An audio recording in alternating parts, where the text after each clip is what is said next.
മുസ്ലിമീങ്ങൾ അവരുടെ വിശ്വാസം വിശ്വസിക്കുന്നതിലും അവരുടെ വിശ്വാസം പ്രചരിപ്പിക്കുന്നതിലും മറ്റുള്ളവർക്ക് എന്തിനാണ് പ്രയാസം?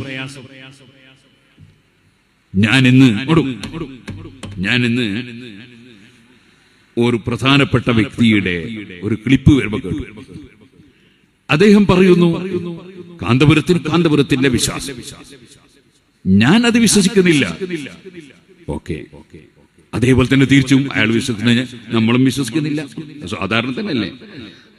സാധാരണയല്ലേ, സ്വാഭാവികല്ലേ? കോൺഗ്രസ് ഭരണത്തിൽ വന്നാൽ വലിയ ഉഷാറാവുന്ന ഒരു കൂട്ടർ വിശ്വസിക്കുന്നു, കോൺഗ്രസ് വന്നാൽ ഉഷാറാവില്ല, ശരിയാവില്ല. സാധാരണയല്ലേ? അതിനുണ്ട് പരസ്പരം ഒരു പ്രശ്നം. അങ്ങനെ നിങ്ങൾ വിശ്വസിക്കാൻ ചോദിക്കലുണ്ട് ആരെങ്കിലും ഒരാൾക്ക് അങ്ങനെ മനസ്സിലാവുന്നു, ഒരാൾക്ക് ഇങ്ങനെ മനസ്സിലാവുന്നു. സ്വാതന്ത്ര്യമില്ലേ? സുബ്ഹാനല്ലാഹ്, പല കാര്യങ്ങളെ സംബന്ധിച്ചും ബുദ്ധിപരമായി ചിന്തിക്കാൻ സമൂഹത്തിന് കഴിയാതെ പോകുന്നു.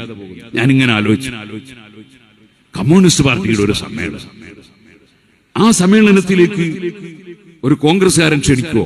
നിങ്ങളെല്ലാവരും കമ്മ്യൂണിസ്റ്റ് പാർട്ടിയുടെ സമ്മേളനത്തിൽ വരണം, ഞാനും പോകുന്നുണ്ട് എന്ന് പറയൂലല്ലോ. അങ്ങനെ പറയൂലല്ലോ. കോൺഗ്രസിന്റെ ഒരു സമ്മേളനം, ആ സമ്മേളനത്തിൽ വരണമെന്ന് സുബ്ഹാനല്ലാഹ് കമ്മ്യൂണിസ്റ്റ് പാർട്ടിക്കാരൻ ക്ഷണിക്കുമോ? അല്ലെങ്കിൽ അവൻ പോയിട്ട് സ്റ്റേജിൽ കയറിയിരിക്കുമോ? ഇല്ലല്ലോ.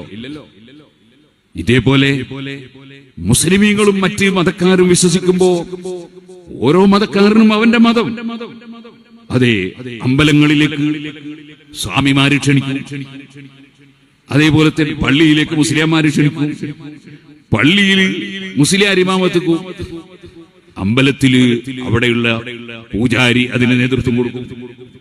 അതേപോലെ തന്നെ ക്രിസ്തുമതം അവരുടെ ചർച്ചിൽ അവരുടെ അച്ഛന്മാരും പുരോഹിതന്മാരും അവിടെ നേതൃത്വം കൊടുക്കും.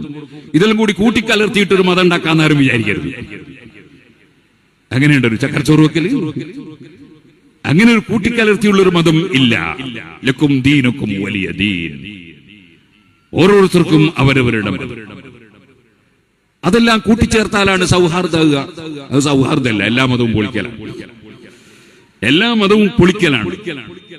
അതെന്ത്? കോൺഗ്രസിന്റെ സമ്മേളനത്തിൽ ക്യാമ്പംഗങ്ങളായിട്ട് കമ്മ്യൂണിസ്റ്റുകാരെന്താ പോകാത്തത്? കമ്മ്യൂണിസ്റ്റ് പാർട്ടിയുടെ സമ്മേളനത്തിന്റെ ക്യാമ്പിൽ എന്തേ കോൺഗ്രസ്സുകാർ പങ്കെടുക്കാത്തത്? അതേപോലെ അവരെന്തേ അതിനുവേണ്ടി അനൗൺസ് ചെയ്യാത്തത്? ഞങ്ങളെ പാർട്ടി നശിച്ചു എന്ന് ഓരോരുത്തർക്കും പറയാനുള്ളത്. എന്നാ പിന്നെ മതം വിശ്വസിക്കുന്നവർക്കും പറയാനുള്ളത് അത് തന്നെയാണ്. അവരുടെ മതം നശിച്ചു പോകും. പാർട്ടികളിൽ രാഷ്ട്രീയ